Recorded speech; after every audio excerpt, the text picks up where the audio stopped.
inocentemente por el Estado. Eso es democracia, eso es libertad. Venimos de 100 ahora jóvenes que fueron muertos simplemente por protestar. Igual que en Venezuela, los mataron aquí por protestar. Les apuntaron a la cara con gases lacrimógenos, los persiguió el fiscal como si se trataran de los peores terroristas y criminales, mientras Duque se abrazaba con Ñeñe. Eso es hipocresía, eso es falta de democracia. Han concentrado el poder como en Venezuela. No acaban de echar a un alcalde porque piensa diferente que el presidente. El alcalde de Santa Marta, la alcaldesa, ¿acaso ha recibido dinero de este gobierno para hacer el acueducto para Santa Marta que ya está diseñado? ¿O le han frenado los recursos porque no piensa igual que el presidente? ¿O en el Magdalena no se han quedado con los hospitales porque el gobernador no piensa igual que el presidente y el presidente le metió el rapazo? ¿No es lo mismo? No fue al señor López en Venezuela que lo inhabilitaron por una decisión de un órgano administrativo cuando era un funcionario elegido popularmente. No es lo mismo que pasa en Colombia. No viven allá del petróleo y aquí también del petróleo, y allá no tienen hambre por vivir del petróleo y aquí no crece el hambre precisamente por depender del petróleo. Digamos, tenemos dos sistemas que económica, política y socialmente cada vez son más parecidos y son cada vez más dictatoriales, no democráticos. Me quedan 4 minutos, un poco menos de 4 minutos. Muy rápido esta pregunta para todos y también muy rápida la respuesta. Empiezo por usted, Federico Gutiérrez, y es la siguiente. Aquí tenemos a 3 hombres y el que faltó también es hombre. ¿Es machista la política en Colombia? ¿Por qué no hay una mujer aquí entre los candidatos presidenciales disputándose la presidencia con ustedes? Hay mujeres brillantes en todo el país, en todas las áreas, en la política, en el periodismo, en todas las carreras. Yo sí quiero y quisiera que las mujeres participen más de la política. Y yo sí creo que existen los liderazgos suficientes para que puedan tener cargos de dirigir el país desde el primer lugar como ¿Pero la hay machismo o no hay machismo? No, yo creo que no, yo creo que falta también que aparezcan esos liderazgos que sí existen, y hay muchos. Hace poco estaba Ingrid estuvo hasta esta semana. Hemos tenido Francia también fue candidata. Yo lo que sí creo es que es importante abrir los espacios, y yo no soy de los que creo que ese tema de la ley de paridad, entonces que porque toca y por la ley, no, es por las capacidades de nuestras mujeres. Yo cuando vi alcalde, más del 55% de los cargos de nivel directivo eran ocupados por mujeres por su talento, por sus capacidades, y eran las mejores, no porque simplemente lo dijera una ley, pero necesitamos más liderazgos femeninos para el país. Nos quedan menos de 3 minutos, Andrés. 2:30. ¿Puedo intervenir? ¿Puedo? Sí, ya les vamos a dar. Y bueno, Sergio Fajardo. 2:30 para los dos, para que me ayuden. Muy machista esta campaña, no hay mujeres aquí en este debate. Que Colombia es una sociedad machista, no es la campaña, Colombia es una sociedad machista. Yo tengo la fortuna de tener a una mujer, yo creo que la más brillante que ha habido en la vida pública en Colombia, María Ángela Holguín. Y para mí es un orgullo, pero igual nosotros estamos proponiendo la creación del Ministerio de las Mujeres, precisamente para darle una voz a las mujeres en una sociedad profundamente desigual, que ese machismo es el que lleva a la desigualdad, donde las mujeres, cuando miramos las cifras de desempleo, son las que tienen el desempleo más alto. Las mujeres rurales son las más pobres de las personas pobres en Colombia. Las mujeres no han tenido las oportunidades para desplegarse plenamente en nuestra sociedad. Entonces, este proceso no es cualquier cosa, es una sociedad machista, y la he enfrentado en todas las instancias donde yo he sido gobernante. Y yo puedo afirmar que nunca ha habido nadie en los gobiernos que tenga una política para apostarle a la igualdad de las mujeres como lo he hecho yo, y así lo vamos a hacer. Estamos listos, tenemos un gran grupo de mujeres que ha trabajado. Regáleme el minutico para Gustavo Petro. Bueno, regalémoselo, pero no hay problema. El minutico, que ya nos toca, en un minuto me toca volver de comerciales. El hecho simple que aquí tengamos 4 candidatos hombres, primeras encuestas, es porque esta sociedad es machista, es patriarcal. Y lo es en la derecha, y lo es en la izquierda, y lo es en los movimientos nuevos y en los viejos. Es machista. y nosotros tratamos de corregir. Eso no es fácil, pero lo tratamos de corregir. No vamos a hacer, ya hicimos, presentamos en la historia de Colombia la primera lista cerrada y cremallera que permitió que decenas de congresistas fueran elegidos, la mitad mujeres. Ese es un hecho histórico. De 50 congresistas, 25 mujeres más o menos. Pusimos aquí en la consulta una vicepresidenta negra, humilde de origen, que va a gobernar a Colombia también. Muy bien. Francia Márquez va a gobernar a Colombia también. Aquí está. Seguimos con...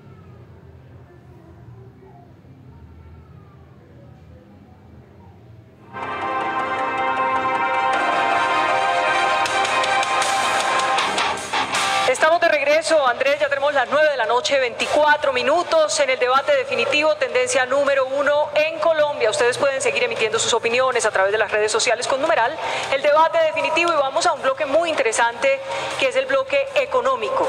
Sabe que están felices en las redes sociales, les cuento, señores, les parece que más charladito es más chévere, que esa cosa con esa regla que no puede hablar, que por favor se calle. Afortunadamente que no los candidatos permitieron eso. Sí, de verdad que estamos agradecidos con ustedes. Seguimos con el bloque económico. Por favor, empiece. Empezamos por favor, con Andrés. Sergio Fajardo. Uno de los temas que más le preocupa a los colombianos es el tema de la salud, que tiene unos temas difíciles de financiamiento, especialmente alrededor de las EPS, las IPS. ¿Usted qué plantea si es presidente de reforma a la salud? Por ejemplo, ¿usted acabaría con las EPS? No acabaría con las EPS, pero puedo plantear rápidamente lo que pretendemos hacer con la salud.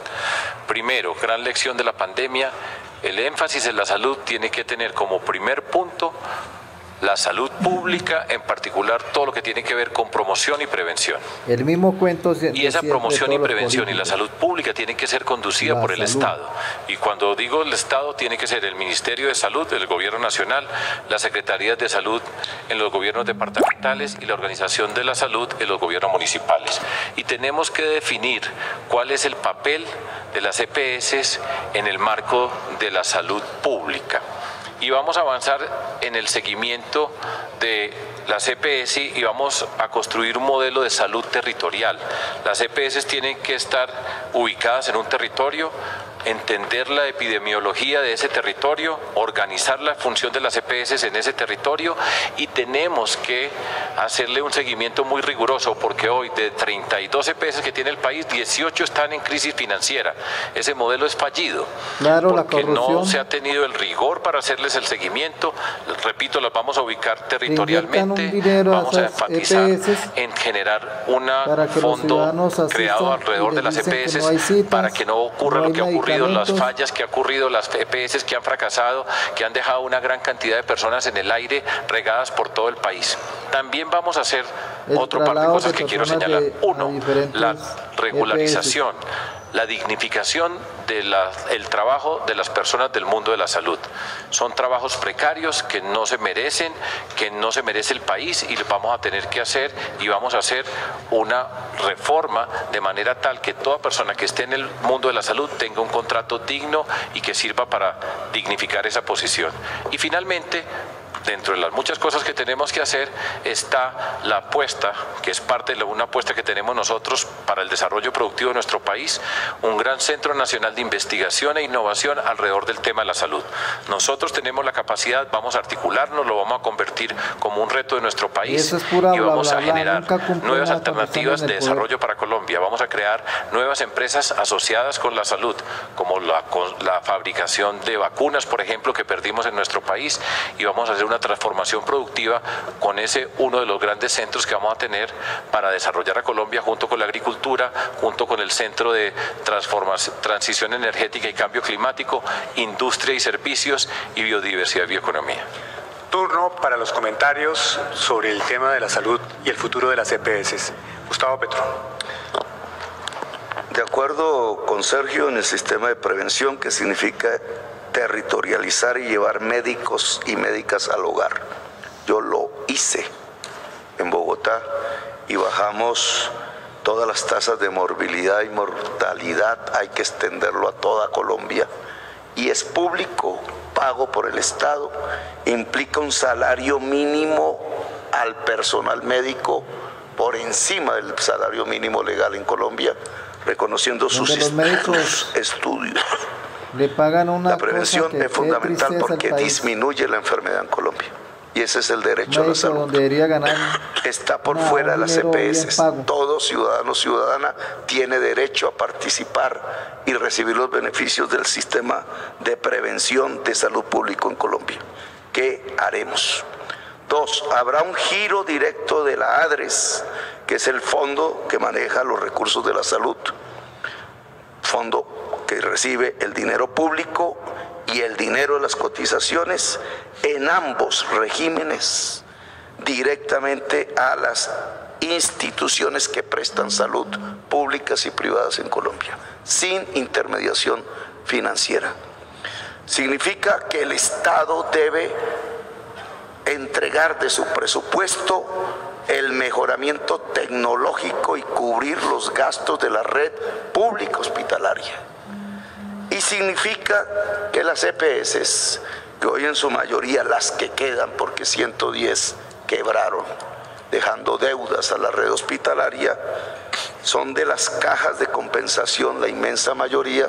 Vamos a transformar esas EPS de las cajas de compensación en instituciones prestadoras de salud, es decir, a reconocer sus clínicas, su infraestructura de atención de salud y girar directamente del ADRES los recursos que demandan sus servicios.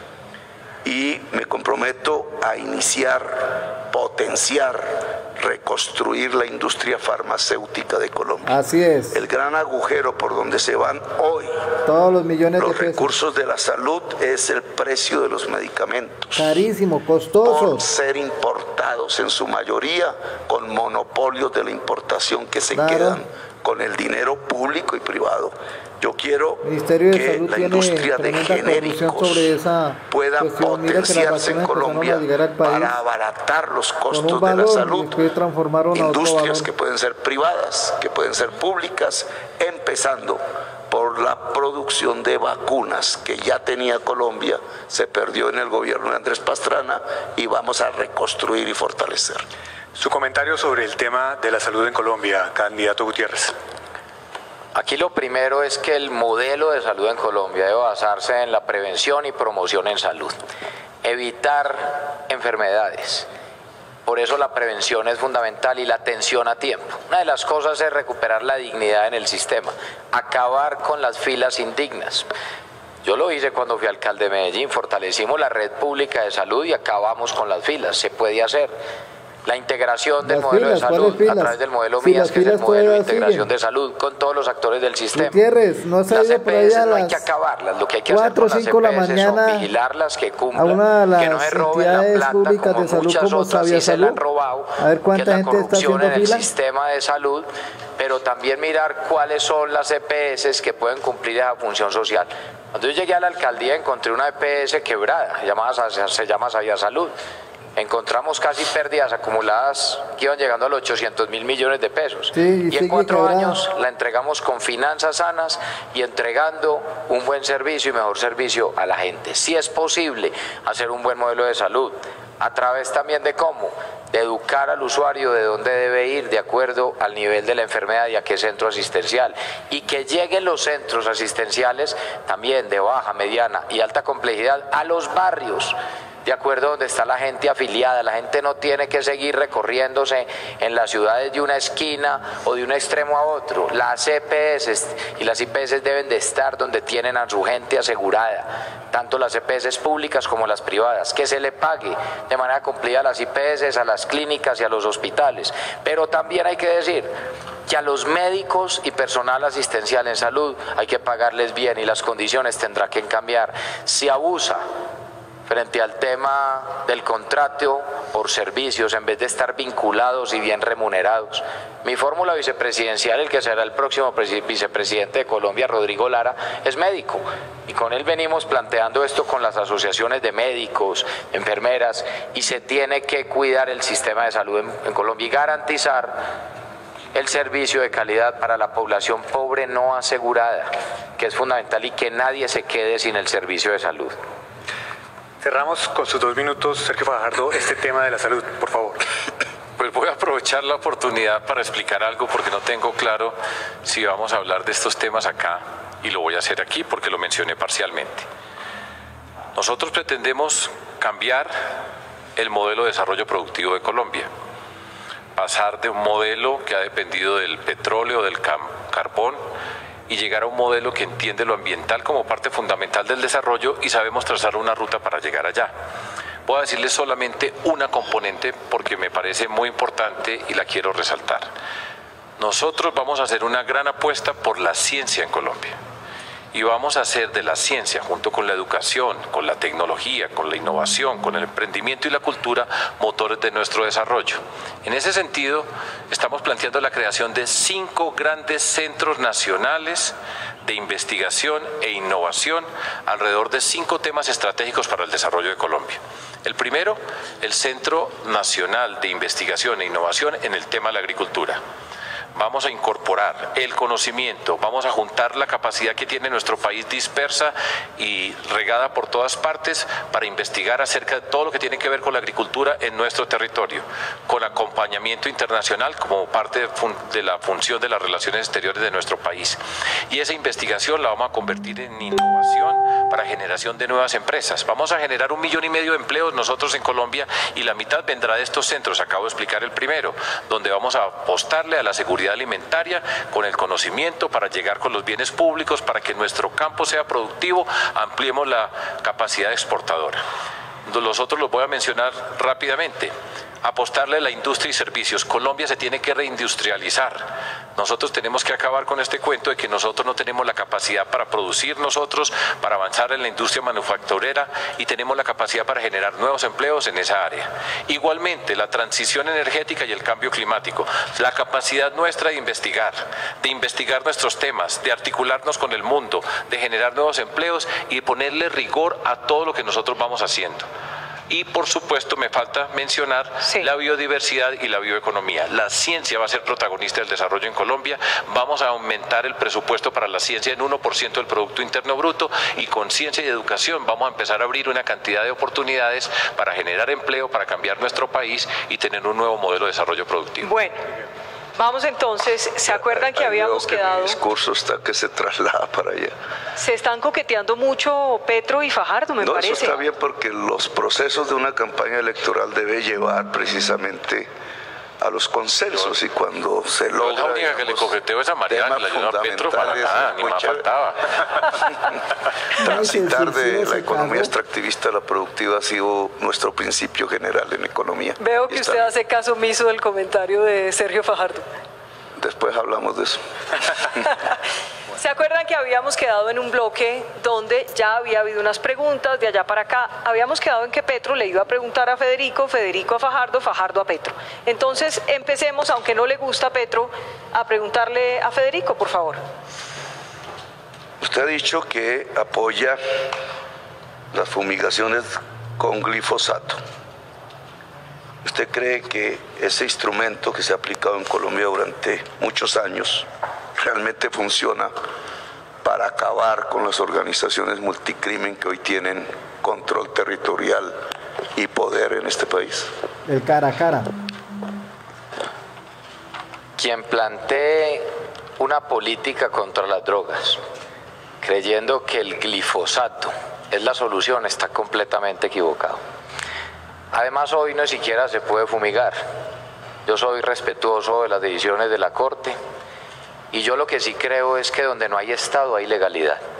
Y lo que ha pasado en Colombia es que no se ha mirado al campo colombiano como la gran oportunidad de superar el hambre, pero además de aumentar la base exportadora y de mirar a los 12 millones de campesinos colombianos con dignidad y con respeto.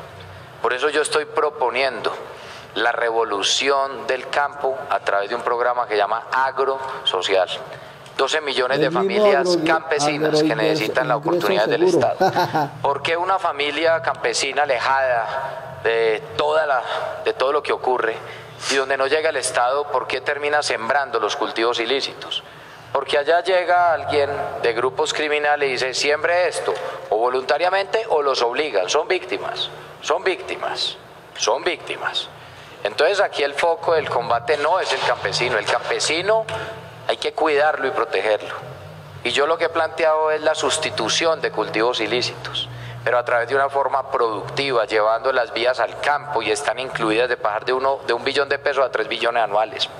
Los sistemas de riego, que haya seguridad del territorio y los créditos blandos y conocimiento de educación a través de las escuelas agrarias para que nuestros campesinos sí puedan hacer sustitución de cultivos y puedan comercializar sus productos. Es muy importante que el combate vaya dirigido a la interdicción de rutas del narcotráfico y de laboratorios, y jamás el campesino, que es el eslabón más débil de la cadena. Yo creo que el Estado tiene que invertir en el campo, y Colombia no necesita más revoluciones armadas. Colombia lo que necesita es la revolución del campo, la revolución rural, y acabar el hambre en las familias colombianas y mirar con dignidad a nuestros campesinos. Federico, ahora es su turno de preguntarle a Sergio Fajardo. Sergio, yo le preguntaría a Sergio si él está de acuerdo con el juego sucio de parte de una campaña a otra, o con los ataques, o si él se diera cuenta, como sabe o le pueden contar, o estaría de acuerdo que alguien de su campaña se dedique a agredir a otras, o a crear campañas anti otro candidato, si eso lo considera ético, si lo considera bien hecho, y si sería capaz de las preguntas, de, si alguien lo ha hecho inclusive sin su autorización, porque puede ser, si sería capaz de cuestionar también públicamente esas actuaciones. Federico, yo nunca hago esas cosas, pero pongámosle el nombre para que no le demos tantas vueltas, porque es una explicación tan larga para decir Ariel Ávila, y voy a explicar exactamente qué es lo que ha significado Ariel Ávila. Ariel Ávila es una persona que me apoya a mí, y él tiene una confrontación política, él, desde hace muchos años, con la figura del Centro Democrático, con lo que ha significado esa expresión política. Y es una confrontación política. Y entonces, lo primero es que yo no he creado ninguna estructura en mi campaña para agredir a nadie. Yo hoy soy antifico. ¿Y antifico qué significa? Pues que le tengo que ganar. Y eso no tiene nada que ver en la controversia política. Antipetro, pues soy antipetro. Pero no tiene nada que ver en la confrontación política. Pero lo que ha hecho Ariel Ávila, pues lo ha hecho él por su propia decisión. Y la pregunta es, ¿él está diciendo mentiras cuando señala cuántos clanes políticos están apoyando a Federico Gutiérrez? Es mentiras, desmientan las mentiras, ¿sí? Y de esa confrontación. Pero yo no tengo testaferros, yo no tengo financiadores ocultos, yo no mando razones, yo no filtro noticias, yo no convoco periodistas para que me ayuden para nada. Yo respeto siempre como he sido yo toda la vida. Es el turno ahora de Sergio, sí, de preguntarle a Petro. A Gustavo Petro. Tengo un montón de preguntas, pero solo Le una. toca una. Solo una. Bueno, Eso es bueno. entonces sí, son bastantes. Pero yo tengo lo siguiente, voy a pegarle un pequeño preámbulo. Cortito. Yo creo que, sí, es bien corto. Yo creo que en política hay muchas formas de seducir a las personas. Y hay una que habitualmente se hace en política, que yo no la hago, y es prometer una cantidad de cosas extraordinarias. Gente que está sufriendo, que tiene necesidades, y se le promete de manera arbitraria una cantidad de alternativas para convocar a esas personas. Entonces, con mi equipo de trabajo hicimos unas cuentas, y aquí las tengo. En 6 programas de Gustavo Petro, 6 no más, empezando por uno, que es una propuesta que yo hice en primer lugar, de 500.000 pesos de ayuda económica para las personas que tengan más de 65 años y que no tengan pensión, una ayuda de 500.000 pesos. Empezando por ese, me da una suma de 130 billones de pesos, lo que cuestan todos esos programas. Él propone una reforma tributaria, él propone una reforma tributaria para recoger 65 billones de pesos. Le quedan faltando 65 billones de pesos para cumplir solamente con estas propuestas. ¿Sí? Entonces la pregunta es muy elemental. ¿De dónde va a salir todos esos 65 billones de pesos? Para responderle, primero dígame cuánto le cuesta a usted entregar los 500.000 pesos 18 a billones los de pesos. 18 billones de pesos y son 3.600.000 y nosotros tenemos una reforma tributaria de 33 billones de pesos que está calculada. Porque la pregunta era yo era el que la estaba haciendo. Por eso voy a responder. Entonces responda la pregunta y aquí se la entrego. Miren, aquí están los programas para que lo prepare. Claro. Entrégueselo, por favor, de una vez. Sergio, si quiere de una vez se lo entrega para que le responda. Si quiere, vaya, ¿no? Venga. ¿Quiere que hagamos? Estamos jugando tingo, tingo, tango. Que no sea como el cheque del metro. Entonces, vamos a ver. Primera, y le voy respondiendo una. ¿En cuánto tiempo se puede responder? No, pues trato de hacerlo rápido. Okay, Usted es buen matemático. 2 minutos, pero la pregunta fue larga. Buen matemático, luego lo va a captar. La propuesta de media pensión para 3 millones de viejos y viejas sabias vale 18 billones, correcto, lo hicieron bien. Gracias. ¿De dónde sale? Sale de la reforma pensional. No es nuevo gasto, ojo, no es nuevo gasto. Es la reforma pensional donde va a utilizar los recursos de los fondos privados para convertirlos en gasto social. No, es la misma que usted acaba de proponer, que es el modelo de pilares. No, pero yo no estoy utilizando los gastos de los fondos de pensiones privados, pero porque me pidió el papel y ya le hice la pregunta. Pero bueno, dele pues adelante. Que puedas comprender la dinámica. Bueno, claro que sí, hágale pues. Sí, usted hace la reforma que usted propone, pero no en 2 salarios mínimos, sino en 4, como nivel de separación entre el fondo público y los fondos privados. Significa que hasta 4 salarios mínimos todos los cotizantes por esa base de cotización van a Colpensiones. ¿Cierto? Es la misma propuesta suya, solo que con 4. ¿Qué significa esa? Que esas cotizaciones en el fondo público, por ser de reparto simple, pagan los actuales pensionados. Los actuales pensionados los está pagando el presupuesto nacional. Luego, si se pagan con las cotizaciones hasta 4 salarios mínimos, los actuales pensionados, el gobierno nacional libera 18 billones de pesos de su presupuesto nacional. Ahí tiene la fuente de financiación. No es recurso adicional. Sigo. Ya hizo la... Sigo. Bueno, 500.000 pesos para madres cabeza de hogar con hijos de la primera infancia. Se le olvidó a sus asesores. ¿Cuántos son? 1 millón de mujeres cabeza de hogar con hijos en la primera infancia. 500.000 pesos, ¿cuánto le da? Usted puso 34 billones, malas matemáticas. Da 6 billones. 6 billones. Esto sí es nuevo gasto. Entonces voy poniendo aquí en la cuenta 6 billones que tengo que conseguir. Aquí lo hicieron mal ustedes. 10.000 médicos domiciliarios, que es el programa que usted propone. No, señor. En este momento acaba de hablar que es el de salud preventiva. Salud preventiva significa llevar equipos médicos al territorio, al hogar, que yo lo hice en Bogotá. Ustedes cuantificaron eso en 5 billones. Esos recursos ya están. Es la parte que la ley establece para financiar el modelo preventivo de salud, solo que va a las CPS y las CPS no hacen la prevención. Se trata de que el Estado ahora lo haga tal como usted propone y entonces no es un nuevo gasto. Sigo. Mínimo vital de agua, que lo hice en Bogotá con las utilidades de la empresa de acueducto de Bogotá a cerca de 800.000 familias Estratur y 2. Este es el derecho al agua. A usted lo respaldan muchos verdes. Este es el eje central de una política ambiental. El derecho de la población al agua, no volver el agua mercancía. Usted lo estipula en 8 billones. Le voy a aceptar la cifra. Vamos a poner 8 billones aquí en la cuenta ¿Le falta mucho? De gasto nuevo. Pues esto...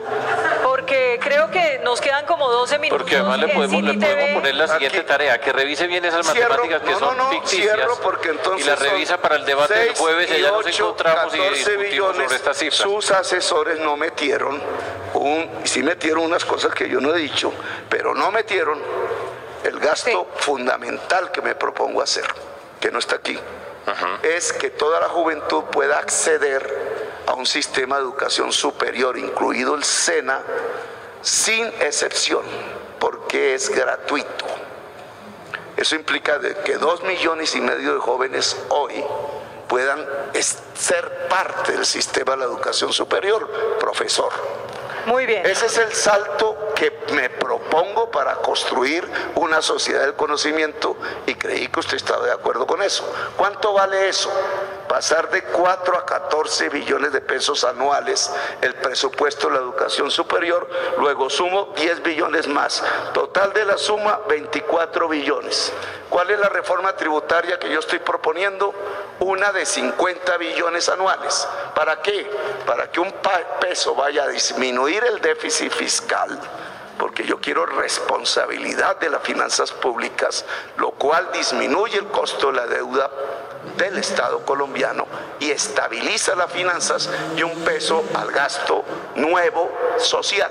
50 billones se divide entre 2, le da 25 billones anuales para disminuir un déficit fiscal de 80 y 25 billones que le financian los 3 programas que necesitan recursos nuevos, que es que toda la juventud pueda entrar a una universidad gratuitamente. Sí. 2, que las madres cabeza de familia de niños en la primera infancia tengan media pensión o medio ingreso vital para nutrir la primera infancia de esta nación.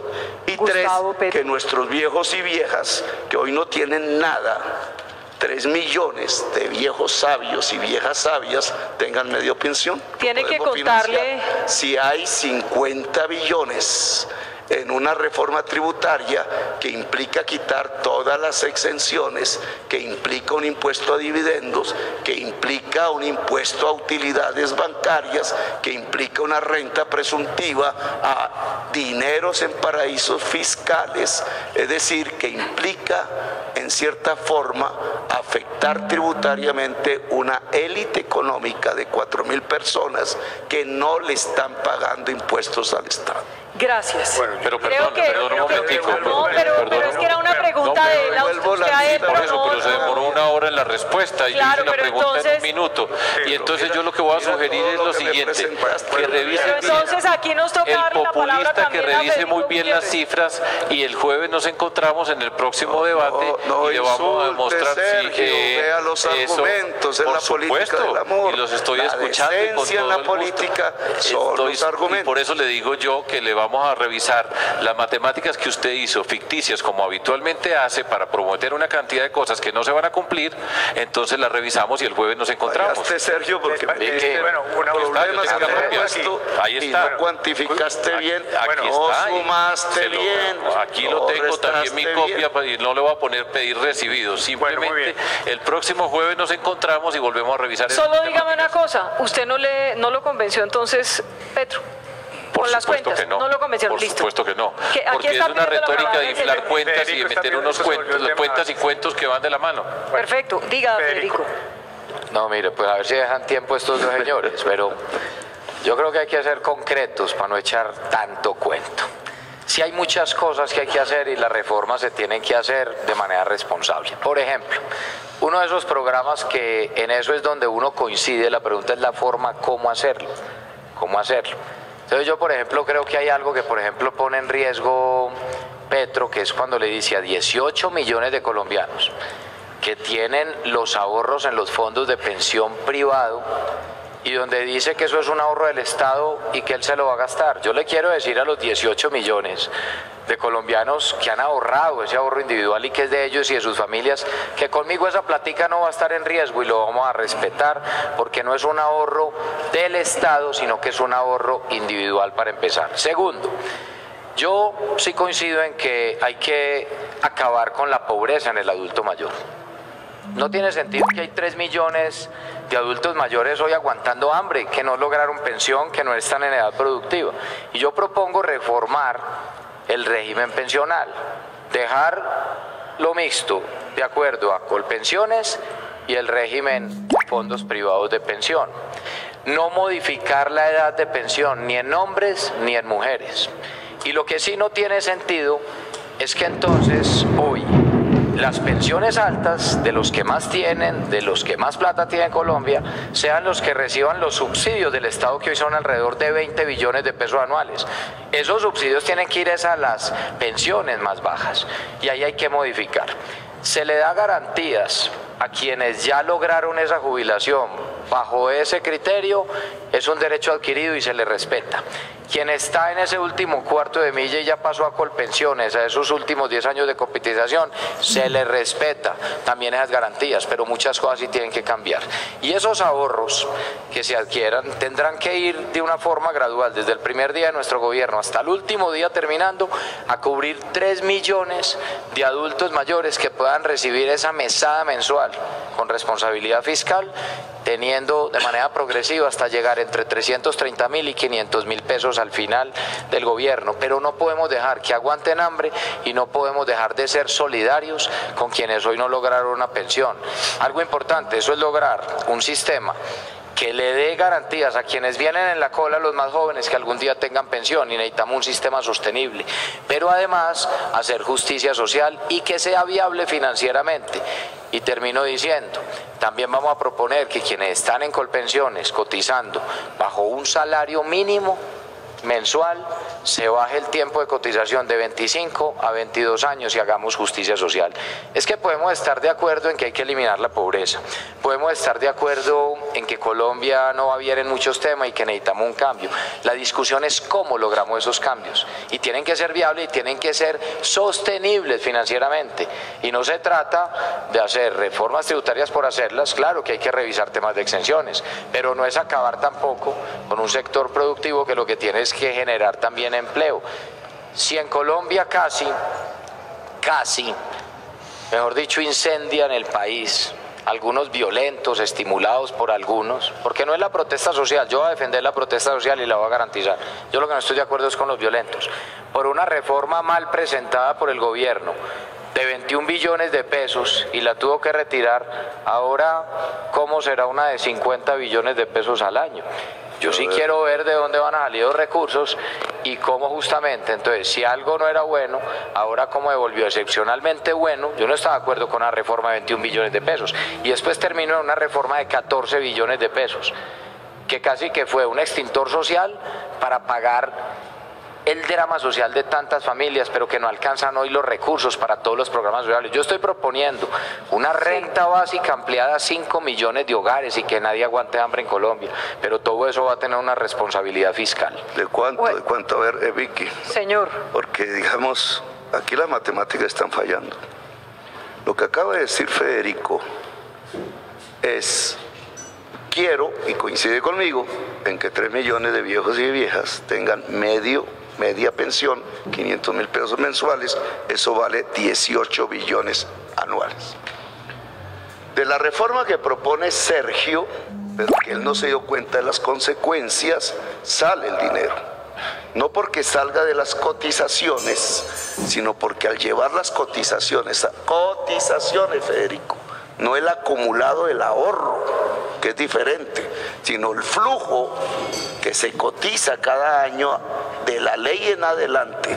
Si se lleva un fondo público, entonces se liberan del presupuesto 18 billones que financiarían este programa, sin aumento del gasto. Federico dice: no, eso es populismo, eso es expropiar o quitarle a los actuales cotizantes sus ahorros. No estamos hablando de eso. Los ahorros los mantienen. Estamos hablando del flujo a partir de la ley hacia adelante, que es el modelo de pilares. Ahora, él dice, entonces, de las actuales pagos de pensiones, que es a 1,5 millones de viejos y de viejas que paga el Estado a través de Colpensiones y que vale 55 billones de pesos, es que vamos a sacar los 18 para pagarle a los 3 millones que hoy no reciben nada. ¿Sabes qué significa eso? Quitarle la pensión a los actuales pensionados. No, eso no es cierto. Eso no puede ser así. No se le puede, y voy a terminar, no se le puede quitar los derechos adquiridos a la gente que ya tiene su pensión. Es decir, esos 55 billones son intocables, de ahí solo se puede liberar 18 si a esas pensiones actuales las financian las cotizaciones hasta una base de cotización de 4 salarios mínimos de los actuales trabajadores. ¿Eso qué significa? Pero bueno, que la entonces, cotización no la usan candidato, para que los banqueros hagan tenemos un problema. fuentes de Chirajar, En un minuto nos desconectamos del torcidos City TV. con Odebrecht, Ayúdennos van a con eso. pagar pensiones. Pero una sola claridad que pena ahí es, Federico, yo mismo aclaré le que quitan la quienes pensión al tienen, pensionado. yo mismo aclaré que quienes tienen derechos adquiridos se respetan.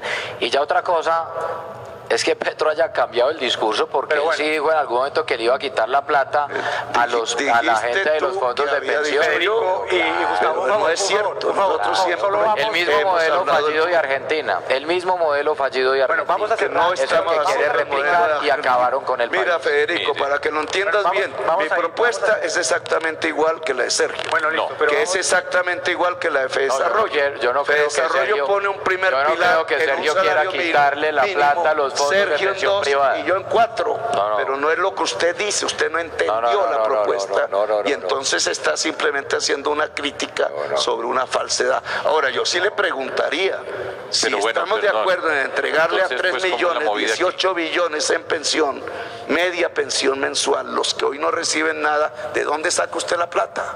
Porque yo sí digo de dónde la saco. Claro, hay un perdedor, el dueño del banco, porque está Pero, usando los dineros de los permitamos cotizantes. que Sergio Pero en Fajardo su haga un caso, comentario ¿quién sobre es este el tema? perdedor? ¿De pero dónde bueno, saca la Permitamos plata? acá. Pero usted fue el que lo alborotó. Sergio. Pero Vicky, alborotar es plantear una pregunta. Estoy siguiendo lo que ustedes proponen. Adelante, y mire Sergio. pues cuánto tiempo lleva aquí el señor retórico hablando Tratemos de y cerrar. mezclando cuentas con cuentos. Cerremos con usted, Sergio. Ya, Sergio, Sí, no claro sabe. que sí, Está bien, pero lo que quiero decir es lo siguiente. El señor Gustavo Petro dijo que iba a utilizar los ahorros de los colombianos y eso fue noticia nacional. Y como siempre, con un cuentazo, después, esta palabra es correcta para decirla en reculó. Sí, está bien, ¿cierto? Y cambió. Y yo recuerdo perfectamente el momento donde yo dije, no puede hacerse eso que él está proponiendo, y explicamos cómo venían los recursos de una reforma tributaria. ¿Sí?